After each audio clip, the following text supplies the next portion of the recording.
Bonjour à tous et bienvenue sur ma chaîne YouTube, je suis Sigrid et je suis bien contente de vous retrouver après ces quelques jours de pause sur la chaîne. Une pause que j'ai bien mise à profit pour commencer à organiser mon futur déménagement. Donc je ne déménage pas ce mois-ci mais je le prépare. Et donc comme toujours quand il y a un changement de vie, eh bien on fait le tri, on élague certaines choses et on fait surtout de la place pour du neuf. Et je dois dire que c'est aussi ce qui se retrouve majoritairement dans la plupart des tirages donc, que j'ai effectués pour le mois de juin. On voit ici l'installation de nouveaux cycles, le fait de se créer de nouvelles opportunités et surtout de laisser le passé au passé. Et on va donc voir ça ici, signe par signe. Pour ceux et celles qui me découvrent, déjà bienvenue à tous. Je vais donc vous expliquer ici comment je procède dans un premier temps. Donc j'utilise bien entendu le tarot de Marseille, c'est mon outil de prédilection. Et puis à côté de ça, donc je vais accompagner le tirage d'autres cartes oracle comme je le fais d'habitude. Et ce mois-ci, j'ai sélectionné pour vous un jeu qui s'appelle Les Portes de l'Intuition, dont je vais prendre une carte, ainsi qu'un autre jeu qui lui s'appelle Le Jeu de votre destin, dont je vais prendre une carte également. Et enfin, je vais clôturer votre lecture pour ce mois avec une carte couleur d'un jeu qui s'appelle Le Langage secret des couleurs de Ina Segal. D'ores et déjà, merci beaucoup pour votre écoute attentive. Gardez à l'esprit que bien entendu, il s'agit d'un tirage d'ordre global et général et qu'il s'agit toujours quelque peu de transposer cette interprétation par rapport à ce que vous êtes en train de vivre à l'instant présent. Merci encore pour votre soutien sur cette chaîne et voyons donc ici ensemble les nouveaux cycles pour vous à partir de ce mois de juin 2018. Et voici donc votre tirage pour vous les natifs du signe des Gémeaux pour ce mois de juin 2018. Alors vous avez donc votre tirage ici face à vous. Les quatre cartes principales sont donc celles-ci. L'impératrice, en face de ça la carte du monde, tout en haut la papesse et en bas le chariot. Alors la papesse qui est ici tout en haut, elle est en lieu et place du gouvernail, donc c'est l'énergie qui ici couronne votre thème. Et la papesse est ici en train de faire le point, en train de considérer les choses dans les pages de son cahier, un petit peu comme si elle triait les plus et les moins, les côtés positifs et les côtés négatifs d'une situation. Et il y a définitivement ici une phase de préparation avant d'aller de l'avant avec la carte du chariot. Il y a quelque chose qui est en train de se dévoiler, quelque chose qui est en train de se fluidifier. Il y a une prise de liberté ici et un nouveau cycle qui s'amorce avec de très belles opportunités. Et c'est vrai que vous en avez besoin parce que ça fait déjà un moment aussi que vous êtes dans cet esprit de tenir bon, de lutte. Et avec l'impératrice qui est ici accompagnée du pendu, c'est une forme d'attente aussi qui correspond quelquefois à une forme de gestation par rapport à un projet qu'on doit planifier. On doit planifier les différentes étapes, on doit voir un petit peu comment tout ça peut s'orchestrer. Et d'ailleurs, on voit bien que sur la papesse, avec le diable et l'amoureux, qu'il y a encore des choses à régler. Parce que dans le diable, on peut quelquefois être un peu emberlificoté. Et dans l'amoureux, il faut mettre tout le monde d'accord. Donc, il s'agit quelque part de bien synchroniser un petit peu le tout, de mettre tout le monde d'accord. Donc, il y a encore certaines choses ici à régler manifestement. Mais c'est en train de se fluidifier ici que pour pouvoir aller de l'avant. Parce qu'on retrouve le voile ici qui est présent sur la carte de la papesse qui cache les choses. Et on retrouve le voile sur la carte du chariot où là le voile est relevé et donc il y a cette idée de maintenant les choses se dévoilent, maintenant ça se fluidifie, maintenant on peut enfin aller de l'avant parce qu'on a une vision claire, nette et précise de ce qui est en train de prendre place. Et le fait de prendre votre place et de développer votre espace personnel aussi que pour affirmer votre volonté est présent dans le tirage. Car vous avez le monde ici et l'empereur qui règne sur le monde, qui règne sur son empire. Et il y a toute une forme de recherche ici que pour pouvoir reprendre le contrôle sur son existant et maintenant dire là je tiens la barre, maintenant c'est moi qui contrôle les choses, maintenant je suis ici dans la position où je peux affirmer ma volonté. Et il y a une forme d'attente avant de pouvoir réellement exprimer ce que l'on souhaite ici, qu'il y a une forme d'attente et de tergiversation peut-être qu'il y a des personnes à mettre d'accord effectivement ici autour de vous, ou de réunion d'informations qui est à prendre avant de pouvoir effectuer le bon choix. Parce que la papesse qui est ici tout en haut, avec sa tiare, elle donne l'impression d'être un petit peu ici comme une bouilloire sur le feu. Ça monte lentement mais sûrement. Et la petite perle qui est là tout en haut de sa tiare me donne l'impression d'être comme justement cette espèce de sifflet qu'il y a sur une bouilloire. Et qu'à un moment donné, quand c'est prêt, ça siffle. Et effectivement, la papesse, elle a ici avec son regard, il y a un côté, elle est un peu circonspecte. Elle entend, elle ne dit rien, mais elle n'en pense pas moins. Et par rapport au jeu d'influence qu'on pourrait voir dans le diable et l'amoureux, elle entend, mais elle arrive à dégager ici le faux du vrai. Elle ne prend pas nécessairement parti, elle prend en compte toutes les informations qui sont autour d'elle, mais elle fait la part des choses que pour prendre sa propre décision. Et je dirais ici que vous avez intérêt à quelque part vous démarquer du groupe et à vous rendre indépendant et à prendre la bonne décision pour vous. Car le chariot est ici une marque d'indépendance, il y a une forme de libération aussi, et qu'on n'a plus envie nécessairement d'écouter l'opinion des autres. On les a entendus avec le diable et l'amoureux, on voit ce qu'il en est, mais qu'avec le chariot, on se dit maintenant j'agis pour moi parce que je sais ce qui est bon pour moi et j'ai envie maintenant de bouger dans ma vie, j'ai envie d'entamer ce nouveau cycle. Et d'ailleurs avec l'ermite et la roue de fortune ici, on voit qu'on trouve une solution pour avancer. On voit comment aller de l'avant et apporter ce second souffle dans l'existant. Il y a une forme de renaissance qui est ici dans votre tirage et on n'a plus l'impression d'être mis sous cloche et de devoir composer et gérer, disons, avec les circonstances extérieures. La route se dégage ici clairement avec le chariot. Et l'ermite qui regarde la roue de fortune semble dire voilà maintenant comment cela peut fonctionner, voilà quelles sont les solutions qui vont pouvoir être appliquées, voilà le développement du projet, maintenant j'ouvre la porte, j'ouvre la route et il peut correspondre ici à une forme de feu vert comme s'il vous donnait son accord que pour pouvoir vous lancer. Étudiez bien quand même la situation ici. Parce que dans la carte de la papesse, il y a cette forme d'étude rationnelle et intuitive à la fois. On pose le pour et le contre. Et il s'agit de voir ici quand même les limitations par rapport à votre projet. Parce que dans le diable et l'amoureux, il peut y avoir un genre d'influence ici. Et des choses qui vous sont dites nécessairement, mais vous devez faire le tri ici. Parce que tout n'est pas nécessairement vrai. Et dans le diable, il peut y avoir quelque chose où on essaye de vous persuader d'eux. Et dans l'amoureux, il peut y avoir cette forme d'argumentation qui intervient ici. Mais que vous avez besoin, en vue d'être en accord avec vous-même ici, de trier certaines choses et de les élaguer. Parce que l'impératrice est ici avec le pendu, quelque part attachée dans une forme d'attente, dans une forme de projection. Si elle attend le bon moment, il y a la gestation de son projet. Et dans l'empereur et le monde ici, c'est la nécessité maintenant de prendre place dans le monde, d'être en accord avec vous-même, de vous réaliser dans ce projet, de vous libérer quelque part de quelque chose et de construire. Alors certes, ça ne se fait pas n'importe comment, la papesse peut quelquefois ronger son frein, il peut y avoir des contraintes aussi matérielles ou liées à certaines personnes autour de vous, mais vient le moment ici où littéralement le rideau va pouvoir se soulever et le chariot va pouvoir ici rentrer en scène et disons prendre les devants ici et se diriger vers l'avant.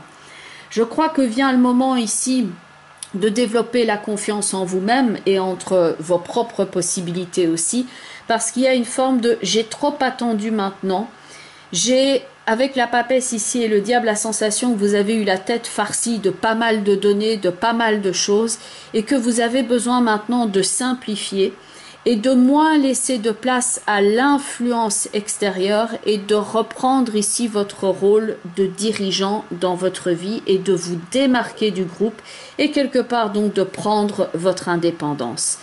Parce que la papesse ici vraiment avec son air un petit peu plus circonspect, elle semble dire j'ai entendu mais maintenant j'en ai assez avec ce babillage, avec cette espèce de filoutage, pour rester poli ici, avec le diable et l'amoureux, et j'en sais assez, et maintenant j'ai suffisamment patienté et attendu une réaction honnête ou claire de l'autre côté, et maintenant moi je vais me positionner clairement ici et avancer. Alors c'est sûr que ça peut donner lieu donc à des changements de vie qui sont ici assez importants. Et j'en parlais d'ailleurs au niveau de l'introduction, et la majorité des tirages ce mois-ci sont vraiment dans cette énergie du mois de juin de tri et d'élaguer. On fait le point ici sur son existant, on passe certaines choses en revue et on a besoin pour insuffler cette nouvelle énergie ici d'enlever ce qui n'est plus nécessaire. D'ailleurs, la carte au niveau des portes de l'intuition est ici également en ce sens et elle ressort assez rarement au niveau de ce jeu. Et cette carte, c'est la fin du passé avec cette fleur blanche sur fond noir qui rappelle ici une forme de clôture, comme quand on a fait le deuil de quelque chose est terminé et on peut maintenant s'ouvrir à l'extérieur. Tournez la page du passé, dit cette carte, vous avez un fabuleux potentiel à exploiter.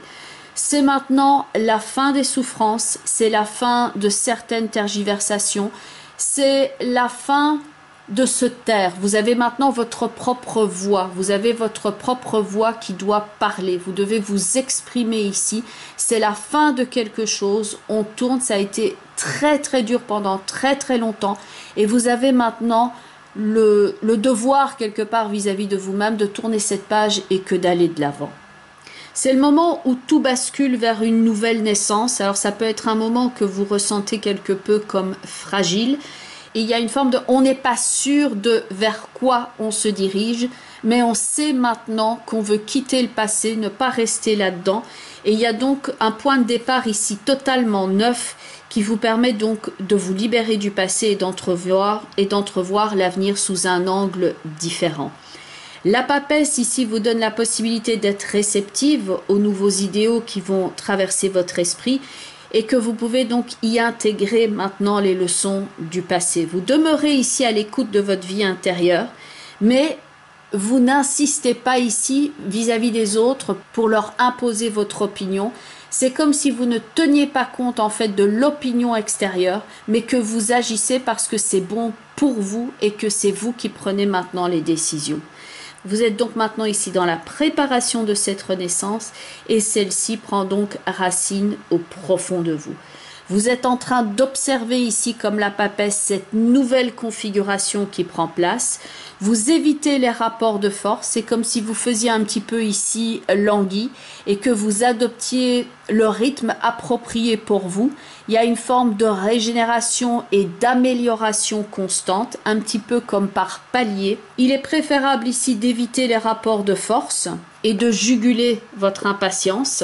La papesse suggère ici de d'abord vous renouveler intérieurement avant de vouloir influencer l'extérieur. Le chariot ici avec la papesse vous donne la possibilité de percevoir la situation avec un certain côté visionnaire et d'avoir confiance ici en la justesse de votre regard, même si vous ne faites pas l'approbation de tout le monde.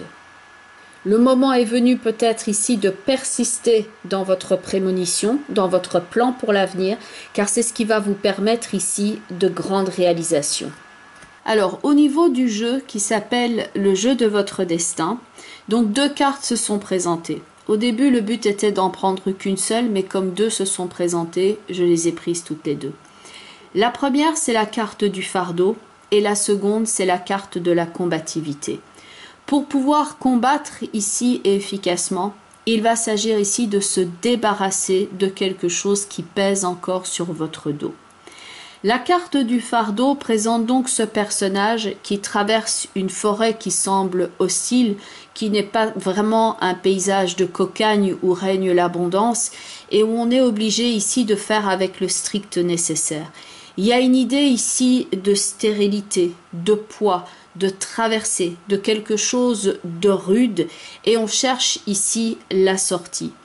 La carte du fardeau est donc avec ce personnage qui ne perd pas espoir et qui est en train de traverser cette phase de son existence et il peut maintenant tourner cette page. Le texte de cette carte est « Réfléchissez sur ce qui est encore utile et sur ce qui ne l'est plus ». Votre capacité ici d'avancer peut être donc ici quelque part réfrénée si vous continuez à porter un fardeau inutile ou une charge inutile sur votre dos. C'est le moment ici de vous délester que pour pouvoir avoir les mains libres et ici donner libre cours à votre combativité et à votre enthousiasme. Autant il peut y avoir cette idée de fatigue dans la première carte, autant on retrouve ici une énergie très forte dans la carte de la combativité. Personne n'a dit que la vie est facile, dit cette carte, mais elle en vaut la peine. Il y a le signe du bélier qui est donc présent ici sur cette carte. Et ce mois-ci, il y a un astéroïde qui s'appelle Chiron et qui est important en astrologie et qui est en train donc de rentrer dans le signe du bélier. Précédemment, il était dans les poissons et donc il a terminé ce cycle-là. Le signe du poisson peut être mis en relation avec la connotation de sacrifice, avec la connotation de souffrance aussi et d'abnégation. Et le signe du bélier est donc le côté combatif. On retrouve donc ça ici dans le fardeau, le fait de faire preuve d'abnégation, suivi maintenant du signe du bélier où on retrouve de l'allant et on retrouve ici sa capacité de s'affirmer. Chiron est l'astéroïde qui est d'ailleurs peut-être à mettre en relation avec la carte du chariot dans votre thème parce que Chiron, mythologiquement, on le met en association avec le centaure. Et donc ça, on l'a dans la carte du chariot. Chiron est celui qui disposait de l'immortalité, mais à un moment donné, atteint par une blessure qui, elle, était incurable, il souffrait tellement qu'il a demandé au Dieu, il a renoncé à son immortalité que pour pouvoir ne plus souffrir. C'est ce qui est en relation ici dans votre tirage. Il s'agit maintenant de laisser la blessure, de ne plus la porter, de s'en délester, que pour pouvoir ici adopter et retrouver son énergie. Vous allez maintenant pouvoir faire ce changement. Regardez ici avec toute votre réceptivité, avec tout ce travail intérieur, la blessure initiale, ce dont on ne peut pas être guéri, mais vous avez la possibilité maintenant de transcender cette souffrance-là et passer à autre chose. Et en vous délestant ici de cette souffrance, ça ne veut pas dire oublier, mais vous avez donc ici une forme de clôture, de cicatrisation quelque part par rapport à la souffrance, et vous avez la possibilité ici d'être régénéré et de passer à autre chose, et surtout de retrouver ici votre marge de manœuvre. Personne n'a dit que la vie était facile, disait donc cette carte, elle en vaut la peine. Et comme pour être ici en écho avec ce changement de décor que l'on a dans cette première carte du fardeau à la combativité, la carte couleur pour vous ce mois-ci est la couleur arc-en-ciel. Et ne dit-on pas après la pluie le beau temps. La carte de l'arc-en-ciel est donc ici vibrante avec toutes ces couleurs et elle vous permet non seulement de passer à autre chose, de retrouver foi en la vie, de retrouver la consolation et la guérison, mais il y a une forme de connexion ici par rapport aux énergies supérieures, il y a une forme de connexion ici par rapport au fait de se retrouver soi, il y a une connexion par rapport à la nature, et donc cette énergie ici est très puissante et très régénérante. Ce rayon arc-en-ciel ici va vous permettre de vous détendre et de vous sentir plus heureux et plein de vie. Ça vous permet ici de vous relier au domaine angélique, aux anges et à votre créativité.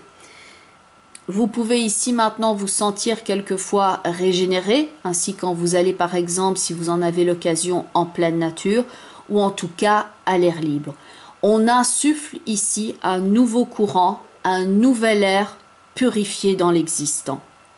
Mobilisez ici votre énergie pour vous réaliser en acte, à l'image du chariot et avancer, et vous serez surpris ici de constater à quel point le rêve et la réalité sont voisins et que vous pouvez donc maintenant agir directement sur votre monde et donc vous commencez ici avec le monde qui vous entoure et vous allez ainsi vous alléger des agitations qui sont inutiles, des personnes toxiques, des activités chronophages, de tout ce qui vous éloigne de votre équilibre, de votre bien-être et de votre sérénité.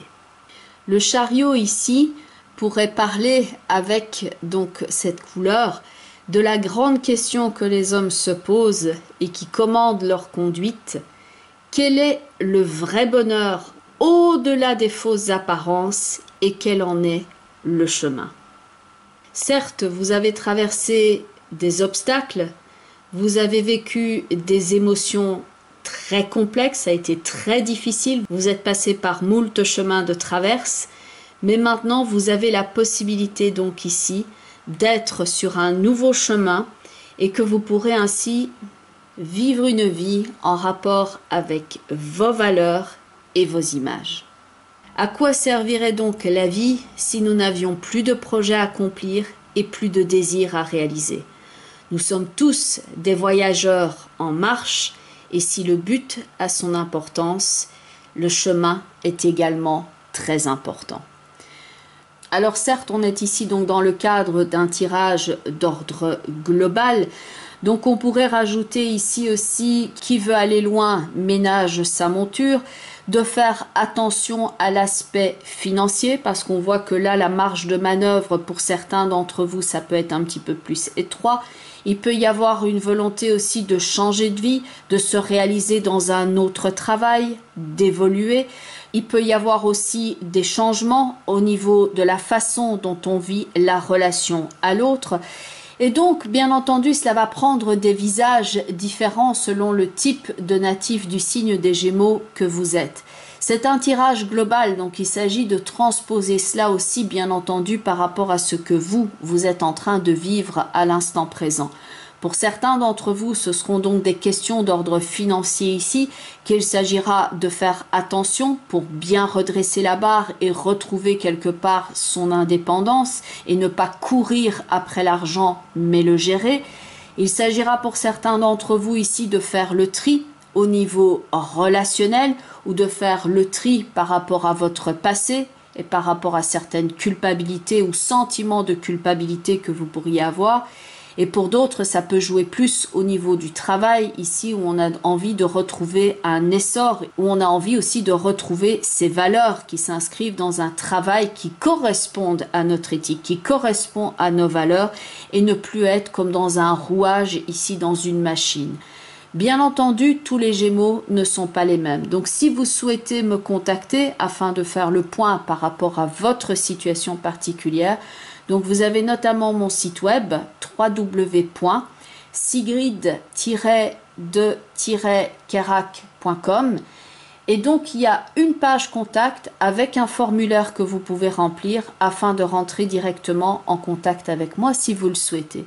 Je mets donc ces informations en bas de la vidéo ainsi qu'en fin de vidéo. Je vous remercie encore pour votre écoute attentive. Je vous souhaite un très joli mois de juin. Bon anniversaire à vous, vous dont c'est l'anniversaire ce mois-ci. Je vous embrasse et je vous dis à très bientôt. Bye bye les Gémeaux et surtout, prenez bien soin de vous.